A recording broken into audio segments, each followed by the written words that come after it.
മലയാളത്തിലെ ക്ലാസിക് ഹിറ്റുകളിൽ ഒന്നായ ദൃശ്യം എന്ന ഇൻവെസ്റ്റിഗേഷൻ ത്രില്ലർ സിനിമയുടെ മൂവി എക്സ്പ്ലനേഷൻ ആണ് ഇവിടെ പറയാൻ പോകുന്നത്. സ്പോയിലറുകൾ ഉണ്ടായേക്കാം. ജിത്തു ജോസഫിന്റെ സംവിധാനത്തിൽ മോഹൻലാൽ നായകനായി 2013 പുറത്തിറങ്ങിയ ദൃശ്യം മലയാള സിനിമയിലെ തന്നെ ഏറ്റവും മികച്ച ഇൻവെസ്റ്റിഗേറ്റീവ് ത്രില്ലറുകളിൽ ഒന്നാണ്. സിനിമയോടുള്ള അടങ്ങാത്ത അഭിനിവേശമുള്ള ജോർജ് കുട്ടി എന്ന സാധാരണക്കാരൻ തന്റെ കുടുംബത്തെ രക്ഷിക്കാൻ നടത്തുന്ന ബുദ്ധിപരമായ നീക്കങ്ങളാണ് ഈ ചിത്രം. പശ്ചാത്തലം: ഇടുക്കിയിലെ രാജാക്കാട് എന്ന സ്ഥലത്ത് കേബിൾ ടിവി സ്ഥാപനം നടത്തുന്നയാളാണ് ജോർജ് കുട്ടി. വലിയ വിദ്യാഭ്യാസമില്ലെങ്കിലും സിനിമകൾ കണ്ടുള്ള അറിവ് അദ്ദേഹത്തിന് ധാരാളമുണ്ട്. ഭാര്യ റാണിയും 2 പെൺമക്കളും അടങ്ങുന്നതാണ് അദ്ദേഹത്തിന്റെ ലോകം. ജോർജ് കുട്ടിയുടെ സിനിമാ പ്രേമം: സിനിമയുടെ തുടക്കത്തിൽ തന്നെ ജോർജ് കുട്ടി ഒരു സിനിമാഭ്രാന്തനാണെന്ന് നമുക്ക് മനസ്സിലാക്കാം. രാത്രി മുഴുവൻ കേബിൾ ഓഫീസിലിരുന്ന് സിനിമ കാണുന്ന ശീലമുണ്ട് ഇദ്ദേഹത്തിന്. സ്കൂൾ വിദ്യാഭ്യാസം കുറവാണെങ്കിലും സിനിമയിൽ നിന്ന് കിട്ടിയ അറിവ് ജീവിതത്തിലെ പ്രതിസന്ധിയിൽ അദ്ദേഹം എങ്ങനെ പ്രയോഗിക്കുന്നു എന്നതാണ് കഥയുടെ കാതൽ. സംഭവങ്ങളുടെ തുടക്കം: ജോർജ് കുട്ടിയുടെ മൂത്ത മകൾ അഞ്ജു ഒരു സ്കൂൾ ക്യാമ്പിനിടെ പകർത്തിയ അഞ്ജുവിന്റെ വീഡിയോ കാണിച്ച് കൂടെ പഠിക്കുന്ന വരുൺ എന്ന യുവാവ് അവളെ ബ്ലാക്ക് മെയിൽ ചെയ്യാൻ ശ്രമിക്കുന്നു. വരുൺ പോലീസ് ഐജി ഗീതാ പ്രഭാകരന്റെ മകനാണ്. ഒരു രാത്രിയിൽ അഞ്ജുവിന്റെ വീട്ടിലെത്തുന്ന വരുൺ ഈ വീഡിയോ കാണിച്ച് അഞ്ജുവിനെ ഉപദ്രവിക്കാൻ ശ്രമിക്കുന്നു. നിർണായകമായ ആ രാത്രി വരുൺ കൊല്ലപ്പെടുന്നത് വളരെ യാദൃശ്ചികമായാണ്. അഞ്ജുവിനെ ഭീഷണിപ്പെടുത്താൻ വന്ന വരുണിനെ തടയാൻ നോക്കുമ്പോൾ അഞ്ജുവിന്റെ കൈയിലുള്ള വടി അവന്റെ തലയിൽ കൊള്ളുകയും അവൻ തൽക്ഷണം മരിക്കുകയും ചെയ്യുന്നു. മൃതദേഹം ഒളിപ്പിക്കൽ: അമ്മ റാണിയും അഞ്ജുവും കൂടി ആ മൃതദേഹം വീട്ടിനടുത്തുള്ള സ്വന്തം തൊടിയിൽ മുമ്പ് വേറൊരു ആവശ്യത്തിനായി വെട്ടിയ ഒരു കുഴിയിൽ കുഴിച്ചുമൂടുന്നു. ഇളയ മകൾ അനു അത് ജനാലയിൽ കൂടി കാണുന്നു. ജോർജ് കുട്ടി വീട്ടിലെത്തുമ്പോൾ മൃതദേഹം കുഴിച്ചുമൂടിയ നിലയിലാണ് കാണുന്നത്. പോലീസിനെ അറിയിച്ചാൽ തന്റെ മകളുടെ ഭാവി തകരുമെന്ന് തിരിച്ചറിഞ്ഞ ജോർജ് കുട്ടി ആ മൃതദേഹം മാറ്റി മറ്റൊരിടത്ത് ഒളിപ്പിക്കുന്നു. ഇത് എവിടെയാണെന്ന് പ്രേക്ഷകർക്കോ ജോർജ് കുട്ടിയുടെ കുടുംബത്തിനോ അറിയാൻ കഴിയുന്നില്ല.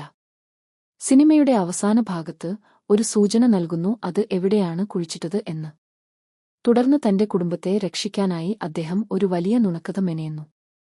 ആസൂത്രണം: പോലീസിന്റെ ചോദ്യം ചെയ്യലിൽ നിന്ന് രക്ഷപ്പെടാൻ ഓഗസ്റ്റ് 2, 3 തീയതികളിൽ തങ്ങൾ വീട്ടിലില്ലായിരുന്നു എന്ന് വരുത്തിത്തീർക്കാൻ ജോർജ് കുട്ടി ശ്രമിക്കുന്നു. അവർ തൊടുപുഴയിൽ ഒരു ധ്യാനത്തിന് പോയി എന്ന് സ്ഥാപിക്കാൻ ടിക്കറ്റുകളും ബില്ലുകളും കരുതിവെക്കുന്നു. പരിചയമുള്ളവരോടെല്ലാം ആ ദിവസങ്ങളിൽ തങ്ങളെ കണ്ട കാര്യം ആവർത്തിച്ചു പറഞ്ഞ് അവരുടെ മനസ്സിൽ ആ തീയതികൾ ഉറപ്പിക്കുന്നു. തുടർന്ന് ജോർജ് കുട്ടി സിനിമകളിൽ കണ്ട വിദ്യകൾ ഉപയോഗിച്ച് തെളിവുകൾ നശിപ്പിക്കുന്നു. വരുൺ ഉപയോഗിച്ചിരുന്ന കാർ ഉപേക്ഷിക്കപ്പെട്ട നിലയിൽ കണ്ടെത്തുന്നത് കേസിലെ നിർണായക വഴിത്തിരിവാകുമെന്ന് ജോർജ് കുട്ടിക്ക് അറിയാമായിരുന്നു. അതുകൊണ്ട് അദ്ദേഹം വരുണിന്റെ കാർ കുറച്ചു ദൂരെയുള്ള ഒരു തടാകത്തിലേക്ക് തള്ളിയിട്ടു. പക്ഷേ പിന്നീട് ഇത് പോലീസ് കണ്ടെത്തിയെങ്കിലും ജോർജ് കുട്ടിയെ കുടുക്കാൻ ആ തെളിവുകൾ മതിയാകുമായിരുന്നില്ല. വരുണിന്റെ ഫോണിലെ സിം മറ്റൊരു ചെറിയ ഫോണിൽ നിക്ഷേപിച്ച ശേഷം ഒരു അന്യസംസ്ഥാന ലോറിയിലേക്ക് വലിച്ചെറിയുന്നു. അത് പല സ്ഥലങ്ങളിലൂടെ സഞ്ചരിച്ച് പോലീസിനെ തെറ്റായ വഴിയിലേക്ക് നയിച്ചു. പോലീസ് അന്വേഷണം: കാണാതായ മകനെ അന്വേഷിച്ച് ഐജി ഗീതാ പ്രഭാകറും ഭർത്താവും എത്തുന്നു. ഐജി ഗീതാ പ്രഭാകർ ഒരു അമ്മ എന്ന നിലയിലും പോലീസ് ഉദ്യോഗസ്ഥ എന്ന നിലയിലും ജോർജ് കുട്ടിയുടെ കള്ളങ്ങൾ പൊളിക്കാൻ പരമാവധി ശ്രമിക്കുന്നു. ക്രൂരനായ കോൺസ്റ്റബിൾ സഹദേവൻ ജോർജ് കുട്ടിയെ സംശയിക്കുകയും കുടുംബത്തെ ക്രൂരമായി മർദ്ദിക്കുകയും ചെയ്യുന്നു. ഒടുവിൽ ഇളയ മകൾ അനു പേടിച്ച് മൃതദേഹം കുഴിച്ചിട്ട സ്ഥലം പോലീസിന് കാണിച്ചു കൊടുക്കുന്നു. ട്വിസ്റ്റ്: പോലീസ് ആ സ്ഥലം നാട്ടുകാരുടെ സാന്നിധ്യത്തിൽ കുഴിക്കാൻ തീരുമാനിക്കുന്നു.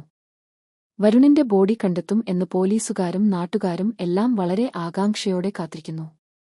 അവസാനം അവിടെ നിന്ന് ഒരു പശുവിന്റെ ജഡമാണ് കണ്ടെത്തുന്നത്. ആ നിമിഷം ജോർജ് കുട്ടിയുടെ വിജയം ഉറപ്പാകുന്നു. ഇത് പോലീസിനെ നാണം കെടുത്തുകയും അന്വേഷണം അവസാനിക്കുകയും ചെയ്യുന്നു. ക്ലൈമാക്സ്: ആ രഹസ്യം. സിനിമയുടെ അവസാനം ജോർജ് കുട്ടി ഐജിയോടും ഭർത്താവിനോടും നേരിട്ട് സംസാരിക്കുന്നു. താൻ തെറ്റ് ചെയ്തിട്ടില്ലെന്നും തന്റെ കുടുംബത്തെ സംരക്ഷിക്കുക മാത്രമാണ് താൻ ചെയ്തതെന്നും അദ്ദേഹം പറയുന്നു. ഏറ്റവും ഒടുവിൽ പുതുതായി പണി തീർത്ത രാജാക്കാട് പോലീസ് സ്റ്റേഷനിൽ നിന്ന് അദ്ദേഹം ഇറങ്ങിവരുമ്പോൾ പഴയ കാര്യങ്ങൾ ഓർത്തെടുക്കുന്നു. പുതിയ പോലീസ് സ്റ്റേഷൻ കെട്ടിടത്തിന്റെ തറ ഇടുന്ന രാത്രിയിൽ ആരും കാണാതെ വരുണിന്റെ മൃതദേഹം അദ്ദേഹം അവിടെ കുഴിച്ചിട്ടിരുന്നു. പോലീസ് തങ്ങളുടെ സ്വന്തം സ്റ്റേഷന്റെ തറയിൽ നിൽക്കുമ്പോഴും അതിന് അടിയിലാണ് തങ്ങൾ തിരയുന്ന മൃതദേഹം എന്ന് അവർ ഒരിക്കലും അറിയുന്നില്ല. ഏറ്റവും സുരക്ഷിതമായ സ്ഥലം ശത്രുവിന്റെ മൂക്കിന് താഴെയാണ് എന്ന ബുദ്ധിപരമായ നീക്കത്തിലൂടെ ജോർജ് കുട്ടി തന്റെ കുടുംബത്തെ രക്ഷിക്കുന്നു. ഇതോടെ ദൃശ്യം എന്ന സിനിമയുടെ 1-ാം ഭാഗം ഇവിടെ അവസാനിക്കുന്നു. പ്രേക്ഷകരെ ത്രില്ലടിപ്പിച്ച ഒരുപാട് സസ്പെൻസുകൾ നിറച്ച ദൃശ്യം 2 എന്ന സിനിമയുടെ കഥയുമായി അടുത്ത പ്രാവശ്യം കാണാം.